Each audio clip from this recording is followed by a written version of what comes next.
बिहार में जात की गिनती हो गई, वो भी सरकारी तौर पर।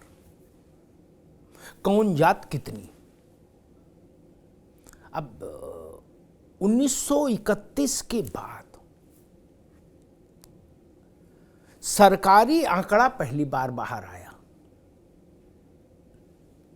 हुई तो ऐसा ही जाति का सर्वे कर्नाटक में भी हो चुका है, लेकिन उसका भी आंकड़ा बाहर नहीं आया। 2011 में मनमोहन सिंह ने जातिगत जनगणना कराई, लेकिन आंकड़ा बाहर नहीं आया।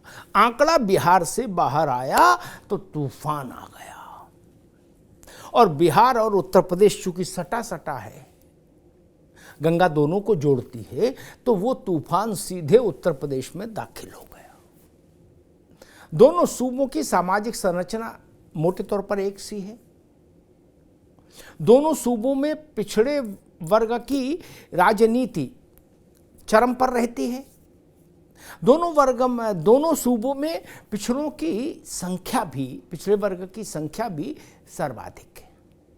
तो कोहराम मचना ही था, तूफान आना ही था, वो आ गया।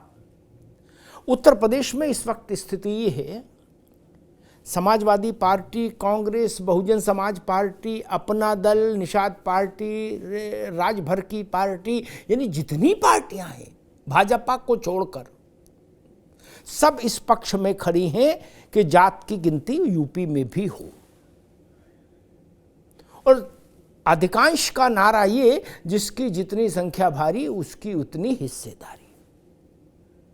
भाजपा के लिए थोड़ा कष्टकारी बात इसलिए भी है क्योंकि एनडीए के उसके एक भरोसेमंद साथी जो मंत्री हैं केंद्र में, अनुप्रिया पटेल, उनकी पार्टी ने बिना किसी किंतु परंतु के इस जातिगत जनगणना कहिए, जातिगत सर्वे कहिए, इसका स्वागत किया है और कहा है कि देश के हर राज्य में ऐसा होना चाहिए, जात की गिनती होनी चाहिए।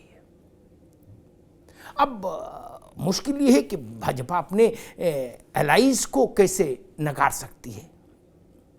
उनके लिए और उसके जो एलाइज हैं, चाहे ओम प्रकाश राजभर की पार्टी हो, चाहे संजय निषाद हो, चाहे अनुप्रिया पटेल हो, उनके लिए ये मुश्किल है कि वो जातिगत जनगणना पर मौन कैसे रह जाएं या उसके पक्ष में ना खड़े हों। उनकी सारी राजनीति की धुरी यही है। तो क्या उत्तर प्रदेश में अब एक नए किस्म का राजनीतिक व्याकरण तय हो रहा है? बड़ा प्रश्न है। 80 सीटें हैं, लोकसभा चुनाव सर पर है। ऐसे में ये कहना कि भारतीय जनता पार्टी ने अभी एक स्टैंड लिया है कि हिंदुओं को बांटना चाह रही है कांग्रेस, जातियों में तोड़ना चाहती है, हिंदुओं को कमजोर करना चाहती है।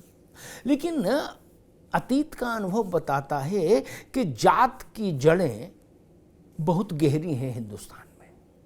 आप धर्म तो बदल सकते हैं, चाहे जब जब मन करे, सोमवार मंगल बुध जब मन करे धर्म बदलिए, कितनी भी बार बदलिए, लेकिन जात मरने तक नहीं बदलती। जात बदलने का कोई सरकारी कॉलम भी नहीं है किसी फॉर्म में, ये भी जान लीजिए। और जात का जब मंडल कमीशन की सिफारिशें लागू हुई थी आज से 33 वर्ष पहले, तब भी ये कहा गया था कि समाज को तोड़ने का काम है, हिंदुओं को तोड़ने का, बांटने का काम है। लेकिन इन 33 वर्षों की सामाजिक यात्रा हमको ये बताती है कि मंडल लागू होने के बाद देश भर की राजनीति शीर्षासन कर गई। जो अनुलोम था वो विलोम हो गया, जो विलोम था वो अनुलोम हो गया।